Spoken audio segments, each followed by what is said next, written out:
my name is Bob Zolo and I'm a product planner with Agilent Technologies. Today I'm going to do a demonstration of the DC power analyzer, that's model number N6705B, with the battery drain analyzer module installed.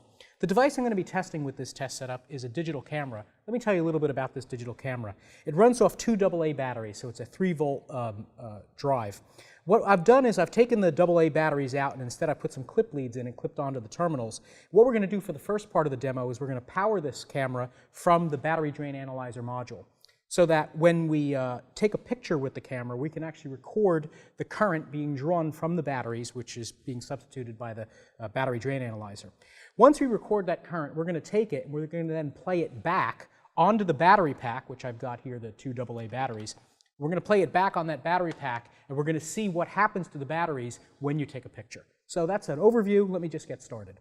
So the first thing that I want to do is I want to set the DC power analyzer up to power up the camera at 3 volts. So I'll go over here to the voltage setting, and I'll enter 3 for 3 volts. And we'll just leave the current settings as they are, which is a maximum of 3 amps. We won't need that much current to power up the camera.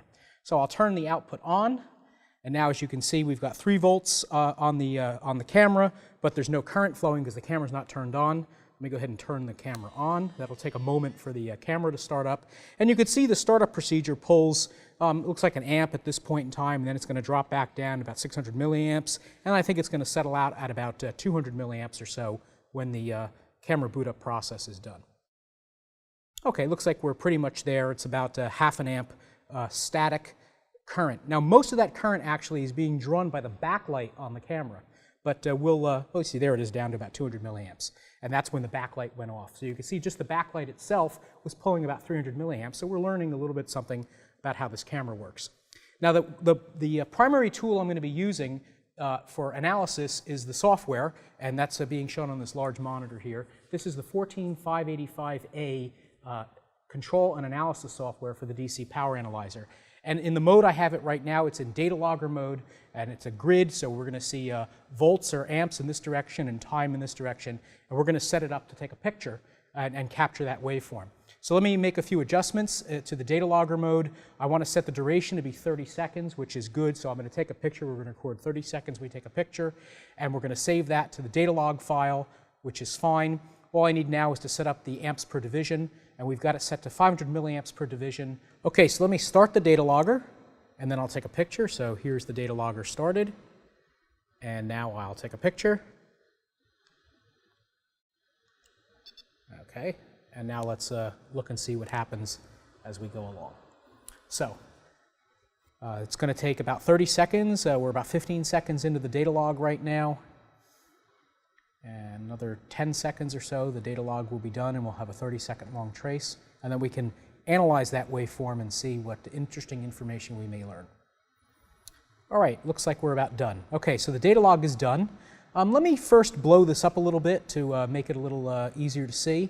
So I'm at 500 milliamps per division. I'll jump it down to 200 milliamps per division. Okay, now we can see something a little more clearly.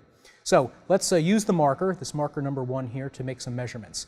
So before I took the picture, the marker is showing 223 milliamps, and that was the current that the camera was drawing with the backlight turned off, which is the state it was in before I took a picture. Then at this moment I took the picture, and you can see a pretty high peak current.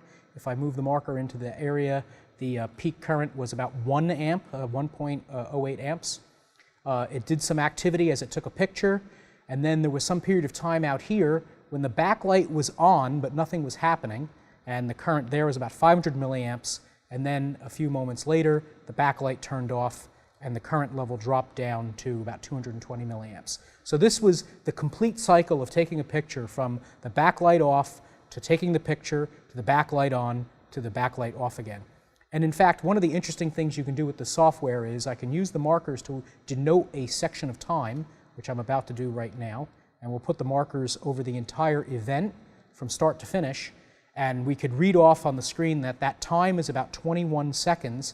And this is a nice feature. Here it shows the capacity of the battery that was consumed during that event. So this took about 3.5 milliamp hours of energy out of the battery to take a picture. And that's what's going to limit how many pictures you can take. Each time you take a picture, 3.5 milliamps comes out, so you'll end up consuming the battery at that rate. But what we really want to do is actually measure that from the battery. So the first thing I want to do is I want to save this waveform. So I go File, we want to export the data, and we're going to export channel 3, the current measurement on channel 3. Okay, and we say OK. And let's just leave it on the desktop, and we'll call it camera 1, or ERA 1. And I already have one named that, so I'm just going to overwrite it.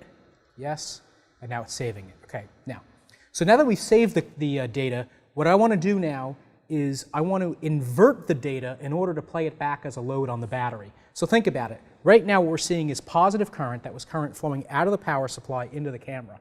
What I'm going to do now is I'm going to disconnect the camera, and I'm going to plug in the battery in its place. So here's that battery pack, and it's just got a set of clip leads on it that has it clipped on. So we'll leave the battery there. We will connect it up to channel 3.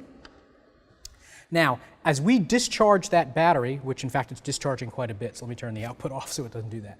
When we discharge the battery, we'll have a positive voltage and negative current as the current flows out of the battery into the power supply, whereas the power supply now, the battery drain analyzer, is acting like the camera on the battery. So before it was acting like the battery on the camera, now it's acting like the camera on the battery.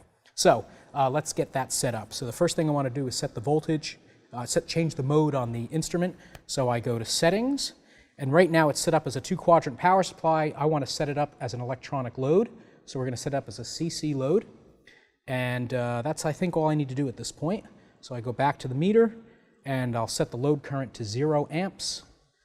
And I'll turn the output on. And what we should see is this is the natural voltage on the battery, 2.9 volts, and no current flowing. And if I disconnect the battery, you can see the voltage goes away. And if I connect the battery again, there you can see that's the unloaded battery voltage of 2.9 volts.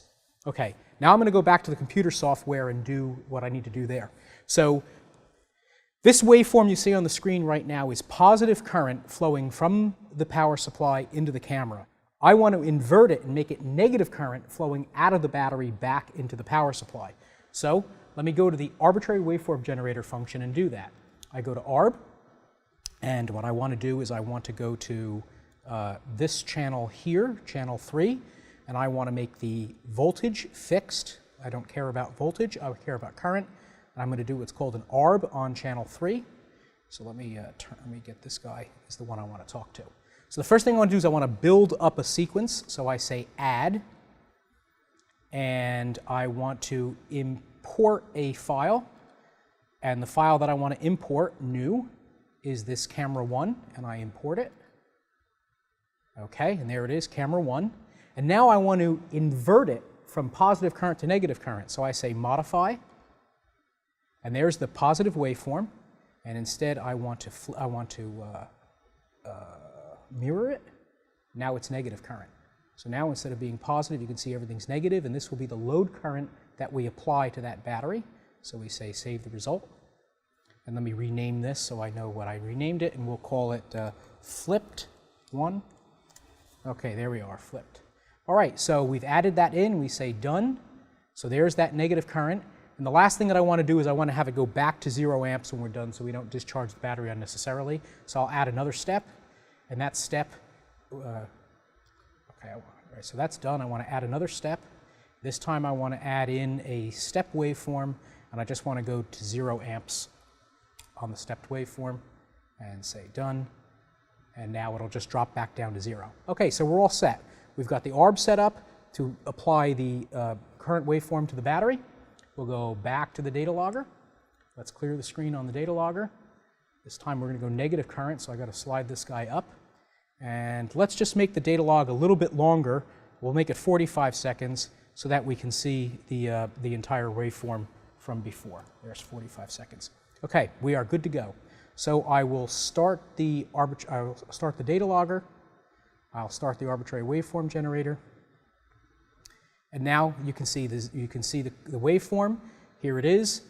It was 0. I started the arb. There's the 200 milliamps. In fact, let me bring this up so you can see it a little clearer.